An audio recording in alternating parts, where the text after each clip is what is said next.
Muy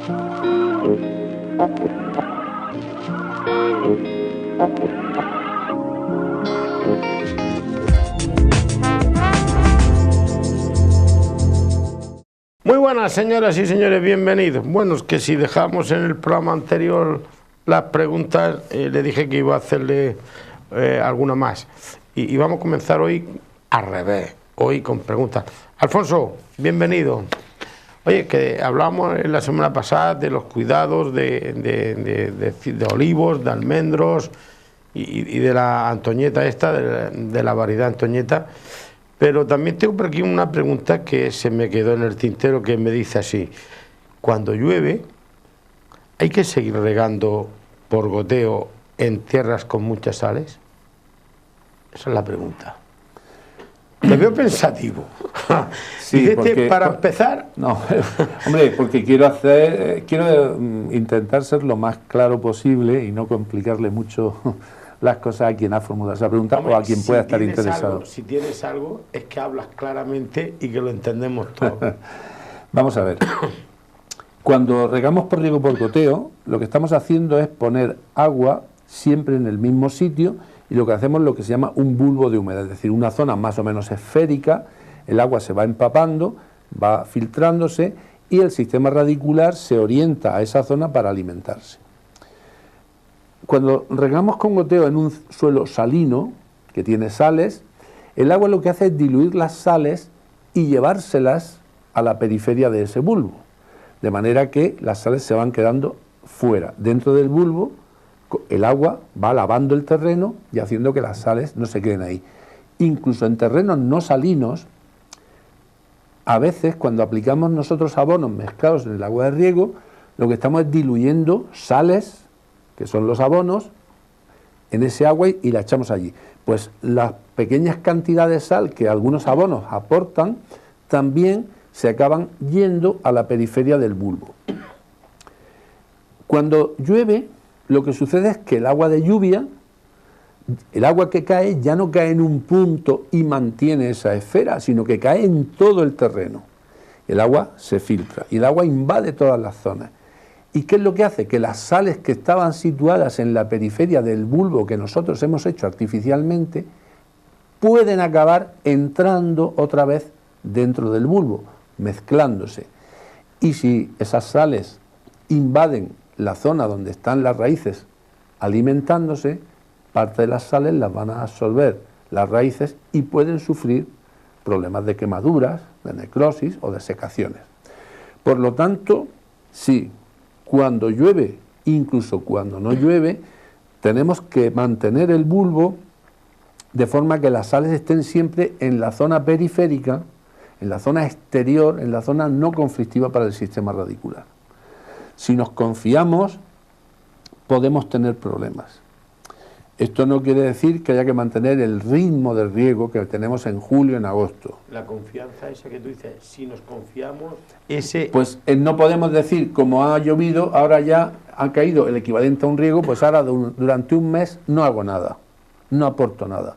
Porque en ese mes lo que podemos provocar es que la humedad externa acabe viniendo al sistema, al bulbo, y metiendo donde está el sistema radicular las sales que había en la periferia y nos puede producir quemaduras. Por lo tanto, sí que es importante que cuando estamos regando terrenos salinos o incluso, aunque sean terrenos normales, si utilizamos abonos que puedan tener alguna cantidad de sales disueltas, pues que mantengamos ese bulbo de manera que no se produzcan introducciones de las sales de la periferia al interior del bulbo. Vamos, que otra de las alternativas, te pregunto, pudiera ser que si estamos regando por goteo 5 horas, que se rieguen 2 horas y media. Sí, claro, la clave está en que, por eso he dicho que no podemos mantener ni el volumen ni la cadencia de riego de agosto, julio, agosto, septiembre, porque ni hace el calor que hace en esas fechas, no se evapora tal cantidad de agua, la planta no está asimilando, no está sacando agua del suelo, la planta saca muy poquita agua del suelo ahora. Por lo tanto, no se pierde agua como se pierde en los meses de verano, por lo tanto no hay que aportar la misma, hay que aportar muy poquita, pero la suficiente para que los bulbos mantengan su estructura y se consiga la no introducción de las sales dentro del bulbo, sobre todo en terrenos que sean salinos. Además, el agricultor lo ve fácil. Cuando son salinos, a nivel de la superficie se ve la mancha de humedad y en la periferia se ve como un halo blanquecino, que son las sales que se disuelven cuando se les evapora el agua, se quedan de color blanco, como la sal marina, exactamente igual. El agua del mar tiene sal y cuando dejamos que se seque el agua se queda un depósito blanco. Pues eso es lo que se ve, esos círculos alrededor de donde está el bulbo. Si no regásemos, esos círculos probablemente se irían, por medio de una lluvia, se irían metiendo cada vez más y llegarían a donde están las raíces y al final nos podrían quemar parte de las raíces o parte de la planta. Por lo tanto, hay que mantener el riego, especialmente cuando regamos terrenos salinos. Bueno, Alfonso, quiero que me hables de enfermedades en las hortalizas. Ahora que hay hortalizas, es habitual que haya enfermedades, claro, esto es como en botica. ¿Es normal que nos acatarremos? Pues sí, ahora a lo mejor menos que nos engripemos que los que estamos antes. en un periodo en el que hay una gran cantidad de hortalizas desarrollándose, cultivándose en estos momentos en nuestra zona. Brócoli, coliflor, alcachofa, lechuga fundamentalmente, apio, pero vamos, esas 4 o 5 hortalizas son las más comunes en estos momentos. Y es cierto que hay algunas enfermedades que en estas fechas tienen o pueden tener una gran incidencia si no se previenen adecuadamente. Hemos dicho muchas veces aquí, y no nos cansaremos de repetir, que la mayor parte, no todos, pero la mayor parte de las enfermedades que son causadas por hongos, los hongos, necesitan 2 condiciones, 3 condiciones para desarrollarse. Una, que haya sustrato, haya donde desarrollarse, ¿no? Que haya planta, que haya vegetal. 2, que haya temperatura y 3, que haya humedad. Cuando se dan esas 3 condiciones, ese trinomio, pues la probabilidad de que una enfermedad nos cause problemas es muy alta. Cultivo tenemos, estamos en el periodo álgido de producción de estas hortalizas, agua tenemos, hemos tenido lluvias y no tenemos ahora mismo temperatura, pero podemos tenerla en una semana, en 2 días, de pronto estas bajas temperaturas que estamos teniendo desaparecen y volvemos a estar en 18, 20, 22 grados rápidamente. Hemos estado hace 8 o 10 días, podemos volver a estar a esa temperatura en cualquier momento. En cuanto superamos los 18 o 20 grados, ya tenemos temperaturas que favorecen la proliferación de esos hongos. La humedad la tenemos en el suelo porque ha llovido, las plantas tienen tal densidad vegetativa que el agua no se evapora, sino que cuando hace calor se condensa, se queda en las hojas, porque las hojas sombrean el suelo, y entonces hay un círculo vicioso donde hay vegetal, hay humedad, agua y hay temperatura. Con lo cual, problemas como mildiu, problemas como botritis, como esclerotinia, como rollas, son enfermedades que pueden aparecer en estos hortalizas que se están cultivando ahora y pueden generar problemas. Por lo tanto, ¿qué podemos hacer? Porque la planta tiene que ser ahora cuando la hagamos, que es cuando vale dinero. No podemos quitarle agua a la parcela ni ponerle, es la que hay, la que toca, si llueve es la que hay, no podemos hacer nada. Tampoco se podrá prevenir. Sí, es lo único que podemos hacer, prevenir la enfermedad.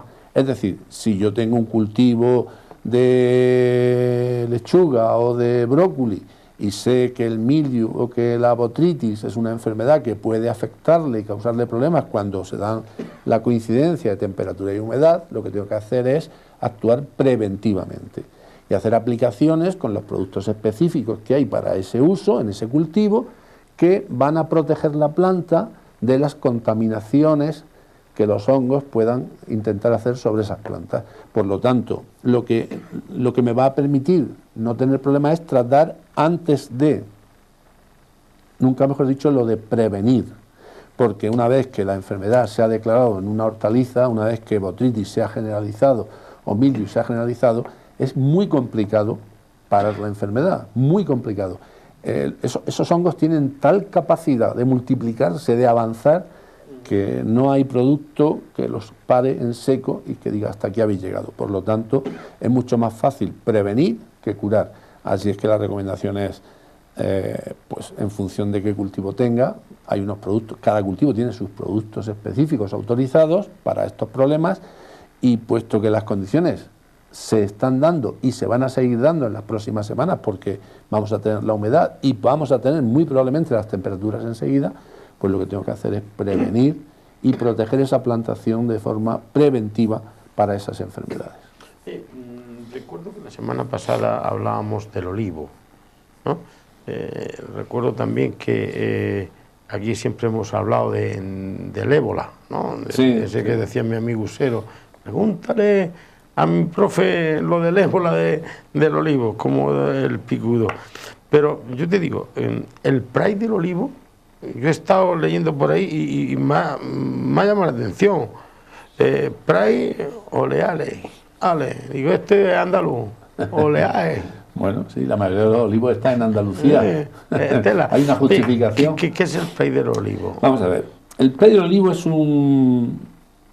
una pequeña mariposa, muy pequeña, es un microlepidóptero, o sea, muy pequeñito, que ataca al cultivo de forma específica. Esa especie solo se reproduce y se alimenta en el olivo, pero que tiene una peculiaridad que probablemente muchos agricultores no conozcan, y es que ataca a la planta en 3 etapas diferentes de su vida, y en 3 puntos diferentes. Sí, el número 3 está muy desarrollado en la agricultura.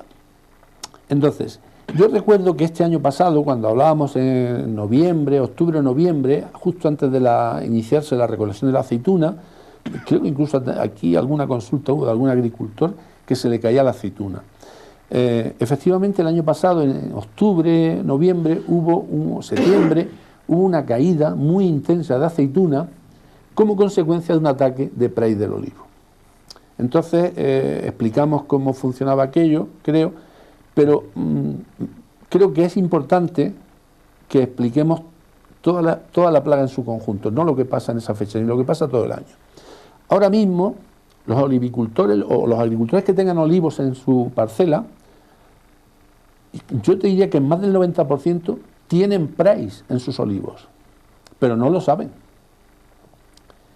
Entonces, tienen Pride porque la plaga tiene 3 generaciones en el olivo. Una que se llama filófaga, otra que se llama antófaga y otra que se llama carpófaga. Todo termina en ófaga. Sí, pero te explico. Filófaga es una generación que se produce solo en las hojas, en los brotes del olivo.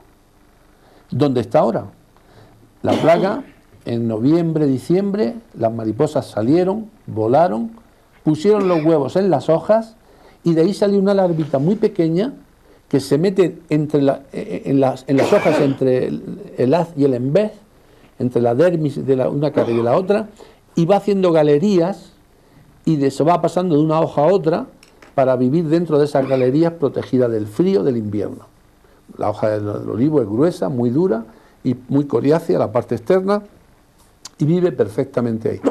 Si alguien quiere ver si tiene Pride en sus olivos ahora, tiene que mirar los brotes tiernos y mirar las hojas y verá cómo se ven puntitos amarillos, como galerías. Si le da vuelta a esas hojas, seguramente va a haber unas bolitas negras que son excrementos. Incluso puede haber sedas alrededor de un orificio pequeñito en la hoja que a simple vista se ve o con una pequeña lupa de aumento. Es el orificio por el que la oruga ha salido para irse a otra hoja. Por lo tanto, ahora tenemos la generación filófaga. Cuando mejoren las temperaturas, que no tenga que estar en su refugio, que el refugio es el interior de la hoja, va a salir, el olivo va a estar brotando y entonces se va a comer los brotes tiernos. Realmente esta generación pasa desapercibida. Los agricultores no son conscientes de que está ahí ahora y de que causa problemas. No se preocupan. Y esto va a estar ahí más o menos hasta finales de abril, primeros de mayo. Una vez que crisalida en las mismas hojas, cuando termina su ciclo, la nueva generación coincide con que el árbol está en plena floración. Y entonces hacen las puestas, los adultos, las mariposas pequeñitas, hacen las puestas en las flores, en el cáliz de cada flor. Y entonces las larvas que salen lo que comen son flores, se comen los frutitos que son más pequeños que la cabeza de un alfiler recién cuajado. Esa es la generación antófaga. La generación que destruye flores, mayoritariamente, que es muy rápida, dura muy poquito tiempo, dura un mes, mes y medio, junio hasta mediados de julio, más o menos, un mes, mes y medio. Y también suele pasar desapercibida. ¿Por qué? Pues porque el olivo echa muchas flores, luego se purga mucho, bueno, y pasa desapercibido. Pero en plena floración probablemente tengamos este price que está ahora en las hojas ahí, que no nos causa problema aparentemente, va luego a reproducirse sobre las flores. Y luego a partir de agosto, septiembre, perdón, de final de junio, julio, agosto, septiembre, vamos a tener otra nueva generación, la tercera, que es la carpófaga, la que come frutos. ¿Y qué es lo que hacen? Pues las maripositas que salen después de la floración ponen los huevos pegados al pedúnculo de las aceitunas tiernas, que son pequeñitas, son más pequeñas que guisantes o como guisantes. En esa etapa el hueso de la aceituna todavía está blando y entonces el huevo, la oruguita que sale de ese huevo, hace un pequeño orificio pegado al pedúnculo y se mete dentro del hueso, cuando todavía está el hueso sin endurecer. Se alimenta de la pepita, deja el fruto sin pepita y por el mismo orificio que ha entrado acaba saliendo para tirarse al suelo y crisalidar. ¿Y qué es lo que sucede en octubre, noviembre? Pues que los frutos que están afectados por el price se acaban cayendo y se deprecian porque cuesta mucho recogerlos o no se recogen, o si se recogen contienen tierra, suciedad, y es un fruto devaluado.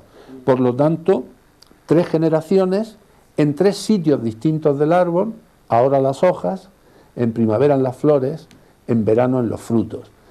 Si no sabemos eso y si no actuamos en consecuencia, pues puede haber años como el pasado que las pérdidas sean muy importantes. Tengamos una fuerte caída de aceituna con la pérdida consiguiente. Por lo tanto, ¿qué podemos hacer? Pues sería una opción quienes tengan ahora una población muy alta de hojas en los extremos de los brotes, con esas pequeñas galerías allí, aunque no vean bicho, lo que tienen que hacer es, donde vean la galería, con un alfiler, con una punta de navaja, romperlo y chafarlo. Verán cómo sale el jugo de una oruguita que está allí dentro, metida. Pues hacer tratamientos a lo largo del mes de febrero o primeros de marzo, más o menos, con un insecticida para bajar esa población al máximo, de manera que tengamos no 1000 individuos por árbol, sino 5 individuos o 10 individuos nada más que sobrevivan, porque de esa manera la población que va a ir a las flores va a ser más baja y la población que va a llegar a los frutos va a ser más baja. Pero si no hacemos nada, pues por las circunstancias de la propia plaga, por la pirámide poblacional que se produce, si ahora tenemos 1000 individuos, luego tendremos 1 millón y en la tercera tendremos 10 millones.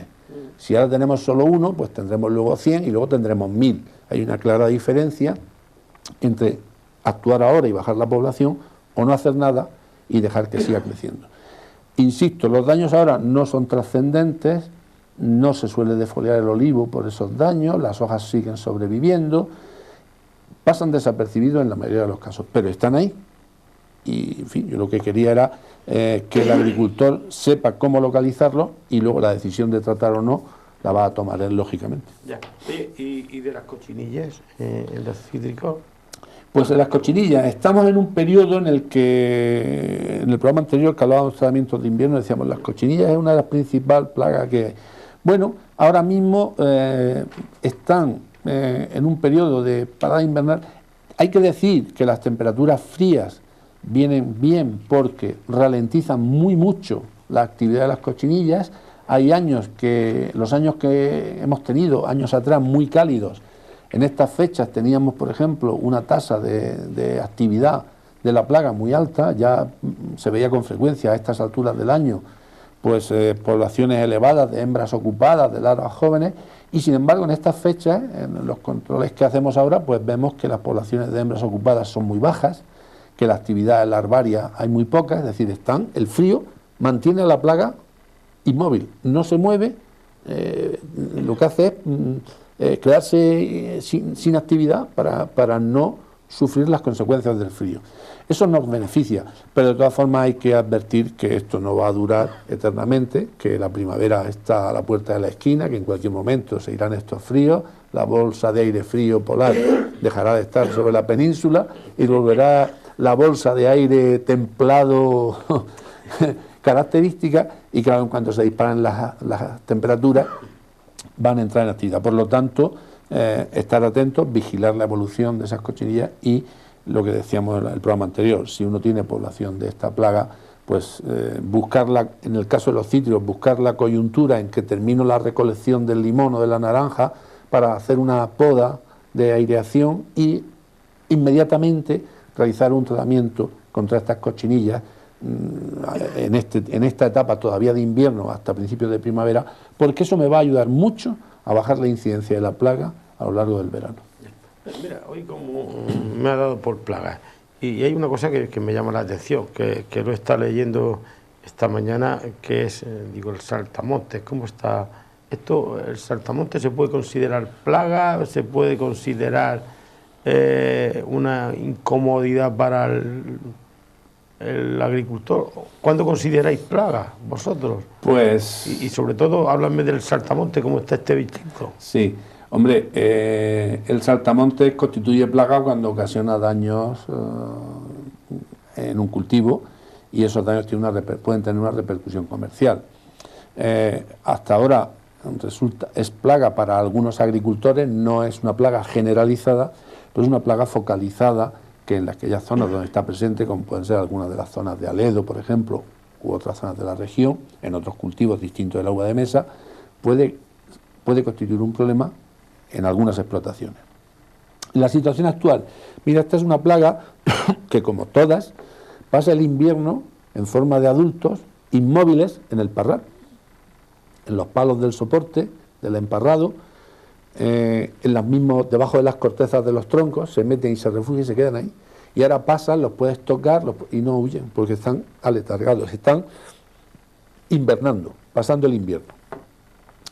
Pero claro, ¿qué sucede? Que su umbral térmico está en torno a los 17 grados, 16, 17, 18 grados.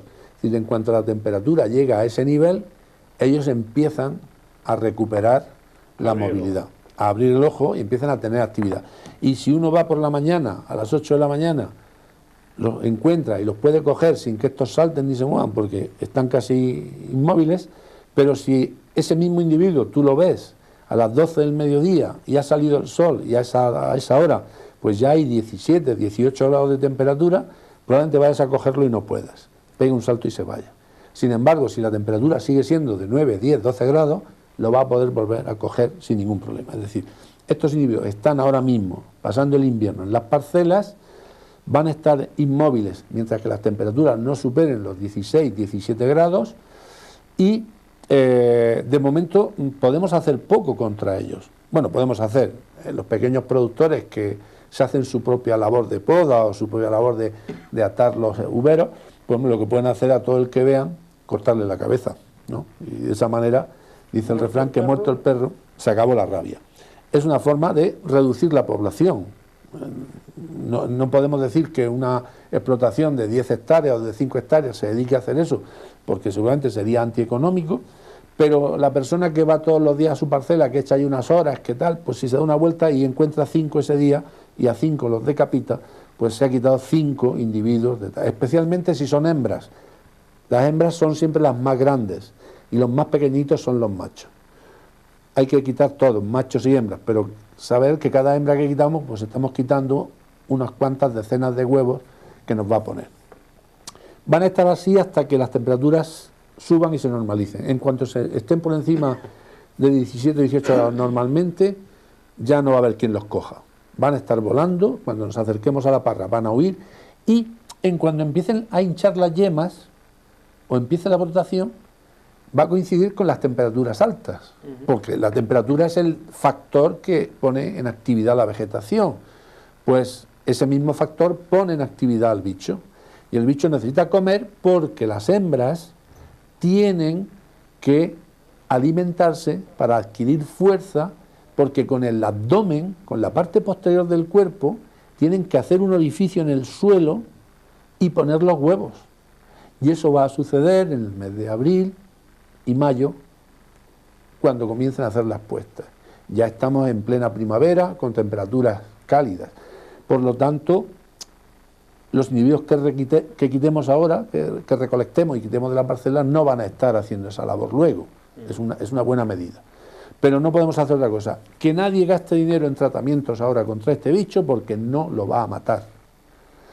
No lo va a matar porque como no come, por ingestión no lo va a matar. No lo va a matar por contacto porque va a ser difícil que lo mojemos. Y aunque lo mojemos, tiene un cuerpo tan quitinizado, tan endurecido, que no le va a hacer prácticamente ningún efecto. Mataremos a algún individuo, pero no la mayoría. Por lo tanto, no gastemos dinero en tratamientos contra esta plaga ahora. Hay que esperar a junio, porque en junio es cuando esos huevos que van a poner en el suelo a lo largo de abril-mayo van a empezar a salir. Y entonces tendremos saltones muy pequeñitos, de menos de 1 centímetro, o sea, saltamontes en miniatura, de color verde, que no tienen alas y que solo andan por el suelo buscando algo verde que comer, y enseguida por el tronco suben a la parra. Ese es el momento en que los podremos tratar, pero para eso faltan meses, ya iremos avisando. De momento, insistir, están en la parcela, por el frío están aletargados, están allí, las parcelas que tienen plaga está allí, se ven con cierta facilidad, el agricultor que tiene la plaga al final los acaba viendo, pues que aproveche y todos los que se encuentre que los quite de la circulación. Y yo he oído en alguna ocasión, algún agricultor me ha dicho, y quería aclararlo aquí, que no vale la pena, que no se les debe que quitarle la cabeza, no porque el cuerpo sigue viviendo y puede hacer la puesta a la hembra. No, mire usted, cuando a uno le quitan la cabeza, sea animal de bellota, o sea persona, o sea lo que sea, cuando le quitan la cabeza, pierde la vida. Lo que sucede es que mantienen una actividad nerviosa, es como cuando a una lagartija le quitamos el rabo, que durante un tiempo el rabo se mueve, pero como pollo sin cabeza. No va a poner huevos, ese cuerpo, aunque salte y dé un par de saltos, no sabe a dónde va, no sabe qué hacer, ese individuo está muerto. Por lo tanto, es una buena medida cortarle la cabeza y despreocuparnos de ello. Siempre se ha dicho, hombre, el cerdo, la gallina, el pavo, mientras que está con la sangre cayéndole, mientras que está la sangre caliente, pues tiene movimiento, pero se le acaba eso. Oye, Alfonso, que muchísimas gracias. A vosotros. Oye, que ganes hoy, ¿eh? Me han dicho que eres un Ronaldo, un Messi. No, soy un aficionado que le gusta. Dice pregúntale cuál es la cláusula de rescisión. ¿La tienes alta? Sí, pero porque no me voy a ir de tu equipo. Creo que llevamos más de 30 años jugando 2 días a la semana entre amigos y eso no tiene precio. Sí, bueno, pues nada, pues que ganes, hombre. Haremos lo posible. Que no te pase eso. Oye, y te espero por aquí cuando tú quieras. Muy bien. Venga, a ver si para... ¿Sabes que mi Olímpico ha fichado a un delantero centro? Te iba a fichar a ti. Ahora que sé que en 15 días por ahí va a jugar Olímpico contra el Alhama. Aquí. Tengo más cuerpo de defensa. Pues bueno, pues también me vale, también me vale. Alfonso Lucas Espada, muchísimas gracias. A vosotros. Y a todos ustedes también, señoras y señores. Nos encanta que nos sigan. Buenas noches, queden con Dios.